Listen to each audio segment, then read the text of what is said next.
기독교인이라면 제가 하는 질문이 있어요. 화가 나거나 정말 미운 사람이 있을 때 어떻게 기도해야 하는 거예요? 그러면 이런 분이 있어요. 뭘 그런 걸 기도해요?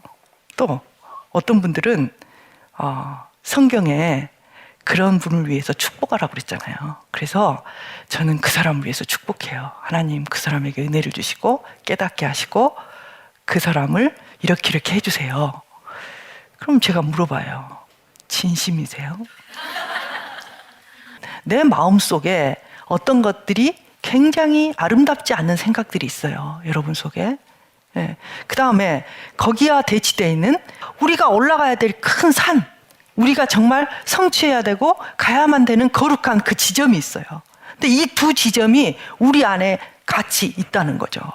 바울은 뭐라 그랬냐면 진짜 공고하다. 뭐가?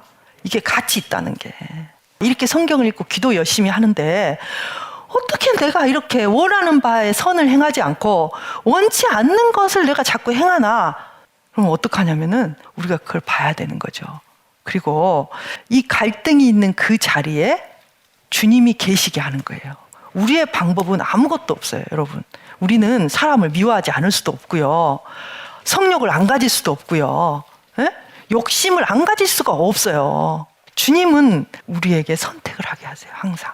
우리 심리적인 격전지들이 너무나 많아요. 그런데 그 격전지는 치사하고 더럽고 들여다보면 괴로운 곳이에요. 여러분이 참 깨끗하고 거룩하고 짠 했으면 좋겠지만 여러분도 알고 저도 알고 있는 건 뭐냐면 우리 속에 그렇지 않은 것이 분명히 있다는 거죠. 어떤 여자 전도사님이었는데 이분은 주머니에 돈이 있는데 다른 사람이 밥을 못 먹고 있다. 그럼 항상 그걸 헌신을 해요. 너무나 헌신적인 이 전도사님이 하나의 흠이 있어요. 그게 뭐냐면 불의를 보고 참지 못하는 거예요. 그분은 교회에서 그렇게 열심히 일하는데 결국 얼마 안 있다가 옮겨요. 왜요? 불의를 보지를 못하니까. 근데 그분은 거기에 대해서 별로 고민하지 않았어요. 왜냐하면 그게 뭐 어때서 내가 정말 틀린 걸 틀렸다고 하는데, 응? 근데 그분을 사랑하는 목사님이 보냈어요. 이거 어떻게 하면 좋겠냐. 난 내쫓고 싶지 않는데 너무 불화가 심하다. 상담을 하면서 봤던 거는 뭐냐면 이분에게는 엄청난 분노가 있었다는 거죠. 너무나 가난하게 살았는데 자기 엄마가 자기를 아버지가 돌아가시고 혼자 길렀어요. 사남매를 길렀는데 이분이 교회에도 다니고 친척도 많았단 말이에요. 근데 거의 도와주는 사람이 없었어요. 그래서 어렸을 때부터 너네들은 그렇게 잘 먹고 잘 사는데 너네들은 교회 다니면서 어떻게 우리를 이렇게 버려둘 수가 있어? 라는 분노가 많아요.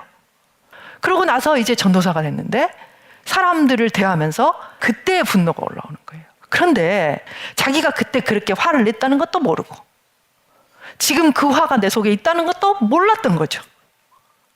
그래서 지금 현재 내는 분노를 조절할 수가 없어요. 자, 우리가 함께 손을 잡고 했던 것은 뭐냐면 왜 화가 나는지, 그 화가 어떤 느낌인지, 언제 또 이런 느낌을 가졌던 적이 있는지를 탐구하다 보니 거기까지 간 거죠. 자신이 그때 얼마나 화가 났는지를 알게 됐어요. 내가 힘들었구나. 내가 그때 너무 화가 났었구나. 내가 그때 누군가가 나를 돌봐주기를 너무너무 바랬었구나. 이걸 본인은 이해하게 됐어요.